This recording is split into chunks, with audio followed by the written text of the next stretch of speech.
po ang cylinder head. Malinis na ang makina. Ayan. Ito ay 6W6W6F1 engine. Ayan po ang cylinder head. Sasalpak na po namin.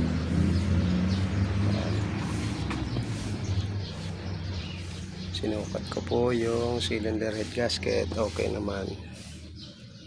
At kailangan malinis po yung surface ng makina bago lagyan ng pandikit. Kailangan po lagyan ng pandikit kasi medyo may mga kudkud na yung ating block, kaya hindi pwedeng walang pandikit. Sasala ang lalabas din ng sisingaw din. Yan po ang kailangan natin. Thank you po.